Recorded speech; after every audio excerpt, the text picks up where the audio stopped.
तो यार कहानी वैसे स्टार्ट होती है जहां पर खत्म हुआ था। अपना मेन कैरेक्टर फाइनली सिस्टम के लोडिंग ड्रॉ को प्रेस कर देता है, जहां पर उसको उड़ती भी है। साला कुछ ज्यादा ही खतरनाक लेवल की चीज उड़ती है। वो भी उसको उठाते हुए बोलता है कि नाइस से ये हुई ना बात, इसको कहते हैं किस्मत। अब देखना मैं बहुत आसानी से अपने मन मर्जी का ह्यूमन रेक तकनीक बना सकता हूँ। और सबसे अच्छी बात तो ये है कि हेबेली कोरियल वाले बंदे की भी साला यहाँ तक की औकात नहीं है जो इस टाइप की तकनीक को बना सके। लेकिन मैं लीन फैन में बना सकता हूँ और बहुत आसानी से इस दुनिया का गोड भी बन सकता हूँ। सिस्टम भी लाइक तो जाओ और जाकर एक न्यू तकनीक को खोजो और उसको रिवर्स में प्रैक्टिस करो। लेकिन हाँ बाबू रिस्क तो है, अगर मौत से डर नहीं लगता तभी करना, समझे। फैन बोलता है अरे छोड़ो वो सब, आपू ना मारे, क्या तुम्हें नहीं पता। हाँ, और ये बोलकर उस तकनीक को सीख लेता है। फिर क्या पूरा का पूरा कंफ्यूज, साला कुछ भी नहीं होता वहां पर। जहां पर वो भी गुस्सा करते हुए बोलता है कि सिस्टम तेरी माँ का धोखा हुआ मेरे साथ, तूने इस बार भी टीजर बोलकर मुझे लुल्ला थमा दिया। वापस दे मेरा 300 कल्टीवेशन पॉइंट वापस दे। साला विश्वास नहीं हो रहा, मुझे लगा था कि लोटिक से मैंने कुछ ज्यादा खतरनाक लेवल की चीज उठाया, लेकिन क्या घंटा का खतरनाक। और ये बोलकर गुस्सा करते हुए बहुत बार लोटरी को प्रेस कर देता है, जहां पर धड़ाम से उसके सर पर एक बोल आकर गिरता है, जिसके चलते उसका सर भी फूट जाता है। सिस्टम बताता है कि मुबारक हो, आपको मिलता है एक ह्यूमन रैंक का अपर ग्रेड कल्टीवेशन पिल, जिसका नाम लायन टाइगर पिल है। वो भी है पिल, साला ये पिल है। भला कौन सा एंगल से ये पिल लग रहा है भाई। और सबसे इंपॉर्टेंट बात, इसको मैं खाऊंगा कैसे। और मुंह में डालते हुए बोलता है कि बाहर में गया इंपॉर्टेंट बात, साला पूरा का पूरा डीप थ्रोट लूंगा, निगल जाऊंगा इसको। और फाइनली खा जाता है, जिसके चक्कर में इसकी बॉडी से कुछ ज्यादा इंटेंस लेवल की एनर्जी निकल रही थी और इसका पावर भी बॉडी टेम्परिंग के लेवल 4 से डायरेक्ट लेवल 6 पर चला जाता है। और वो भी पूरा खुश कि नाइस, आप मजा करने बीड़ू, चलो पहले ट्रेनिंग ग्राउंड में चलता हूँ, फिर देखूंगा कि कितना पावर बढ़ा है। लेकिन क्या जैसे दरवाजा खोलता है ना, सामने का नजारा देखकर पूरा का पूरा हिला पड़ा था, क्योंकि सामने कोई और नहीं बल्कि टोपीबाज और जांगलुंग था। इन बोलता है अरे यार वही टोपी वाला बंदा, यो कैसे हो तुम, हाँ जरा देखो तो हम तुम्हारे लिए क्या लेकर आए हैं। अब आते हैं अंदर की ओर, जहाँ पर लाए हुई चीजों को परोसा जाता है। मेन कैरेक्टर बाप रे साला ये क्या बाबा सिरा भाई, क्या सच्चे में ये खाने ही के लिए है ना। जिसकी बातों को सुनकर इन बोलता है अरे यार क्या कर रहे हो तुम, चलो जल्दी करो और फटाफट इस टोनी को पी लो, समझे। फिर देखना जो भी अंदरूनी चोट बची होगी ना, वो साला फटाक से खत्म हो जाएगी। ओ अच्छा तो ये टोनी के, समझ गया, सब कुछ समझ गया। लेकिन ये ढीली लुल्ली किसकी है भाई। तुम भी ना क्या गजब का मजाक करते हो।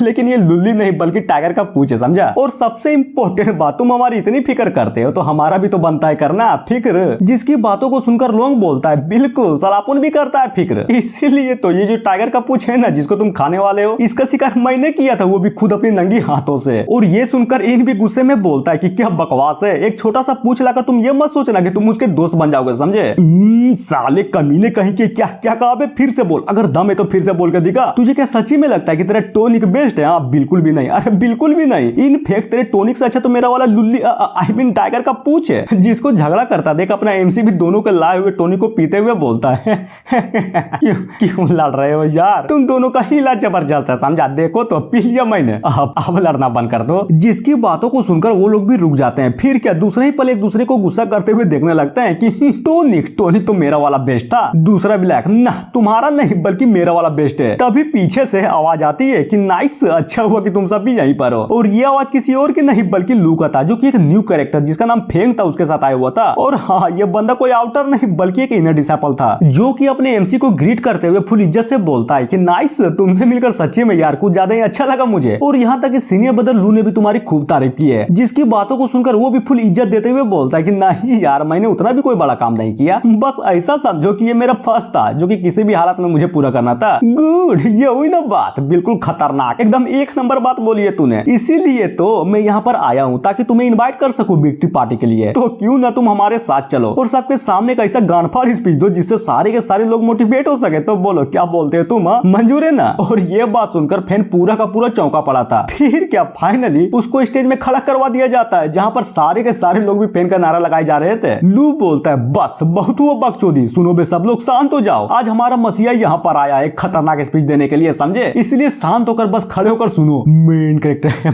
बाप रे साला, ये मैं कहाँ फंस गया यार। मैंने तो सिर्फ स्पीच के लिए हाँ बोला था, लेकिन किसको पता था कि ये कमीने मुझे तुरंत स्टेज पर खड़ा करवा देंगे। सोच जल्दी सोच, कुछ तो बोलना ही पड़ेगा। क्या बोलूं मैं। तभी माइक को उठाते हुए बोलता अमेंद्र बाहुबली यानी मैं ही तो हूँ। ये पूरा का पूरा समाज क्या है, कुछ भी नहीं, बस चूसो और दूसरों को चुसाओ, समझे। जिसे सुनने के बाद पूरा का पूरा माहौल ही शांत हो जाता है। फिर क्या अचानक से सारे के सारे लोग भी उठकर फैन का नारा लगाने लगते हैं, जिसे देखकर वो भी मनी मन सोचता है हाँ लगता है कि ये लोग सच्ची में यार पागल है। मैंने तो तो बस ऐसा ही कुछ भी बोल दिया था और ये सब खुश भी हो गए हैं। और इसी तरह से देखते देखते अपने एमसी का करेज पूरे के पूरे फ्लेम सेट के अंदर फैल जाता है, जहाँ पर बहुत सारे डिसाइपल लाइन पे लगाकर बस उससे मिले जा रहे थे। और बहुत सारे ऐसे भी डिसाइपल्स थे जिन्होंने अपने पीठ के पीछे अपने एमसी का नाम गुदवा लिया था। लेकिन क्या उन सब लोगों में से एक पागल भी था, जब अपना एमसी हक रहा था ना तभी चुपके से कोई तो उसके पेंट को लेकर भाग जाता है कि दोस्तों ये देखो फाइनली मुझे हमारे हीरो का एक ओरिजिनल निशानी मिल गया। और ये देखकर अपना फैन भी उसके पीछे लंगा दौड़ जाता है। फिर क्या फुल गुस्से में कि तेरी माँ का ये क्या बकचोदी है यार, साले कमीने कहीं के मेरा पेंट वापस दे समझा। फिर दूसरे दिन एक लड़की गिफ्ट को लेकर आते हुए बोलती है कि प्लीज प्लीज ये ले लो, मैंने खुद अपने हाथों से वो भी बहुत प्यार से इस चिकन सूप को बनाया है, सिर्फ तुम्हारे लिए, और इसके फायदे भी है। सच्ची में यार कुछ ज्यादा फायदा करेगा तुम्हारी बॉडी को नरिश करने में। और जब वो सेक्ट के अंदर चल रहा था ना तभी पीछे से कोई तो बोलता है टेंशन मत लो, अपन सब लोग कड़ी मेहनत कर रहे हैं ताकि तुम्हें अच्छे से प्रोटेक्शन कर सके, समझा मेरे जूनियर ब्रदर पेन। जिसकी बातों को सुनकर एमसी भी मनी मन सोचता है कि हद है यार, ये लोग तो साला प्रोटेक्शन कम बल्कि सटाकर कुछ ज्यादा कस के मारने वाले लोग लग रहे हैं। और चिल्लाते हुए बोलता है सालो कमीने कहीं के, बाहर में जाओ तुम लोग, जब देखो तब चिपके पड़े रहते हैं। हफ्ते यार कभी तो मुझे अकेला छोड़ दो। तभी सीन चेंज होता है सनशाइन सेक्टर में, जहाँ पर कोई तो बोलता है कि ये सारी की सारी गलती सिर्फ इस टकले की है, न सिर्फ वो मिशन में फेल हुआ बल्कि एक हाथ से लूला भी बन गया। दूसरे ब्लैक तो क्या करना चाहिए उसके साथ, बिल्कुल आसान है, साले को सजा दो। अब आते हैं दो डिसाइपल्स की ओर, जहाँ पर कोई तो टकले से बोलता है फाइनली हम उस जगह पर आ गए जहाँ पर तुम्हें सजा मिलने वाली है, समझे। तो बोलो कोई आखिरी ख्वाहिश। टकला भी लगे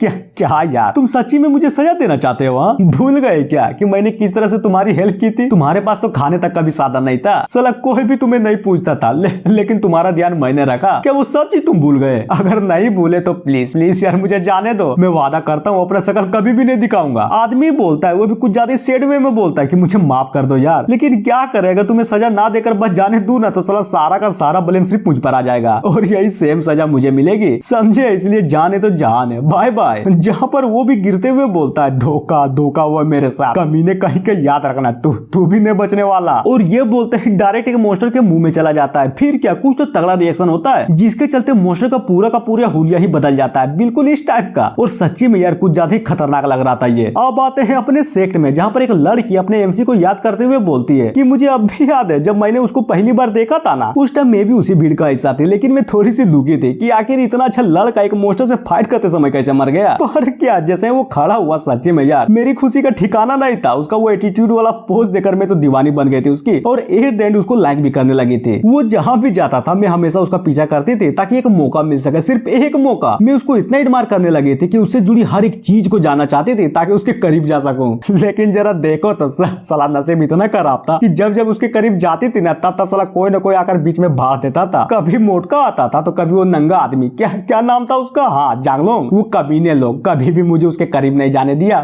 मैं तो टूट गई। और रोते हुए बोलती है भगवान का है, भगवान नहीं यार, कोई भगवान नहीं, अगर होता ना तो मैं अकेला नहीं होती। और जी हाँ, ये एपिसोड यहीं पर खत्म होता है। तो दोस्तों बताओ क्या सच्ची में तुम्हें ये मानव पसंद तो आ रही है ना?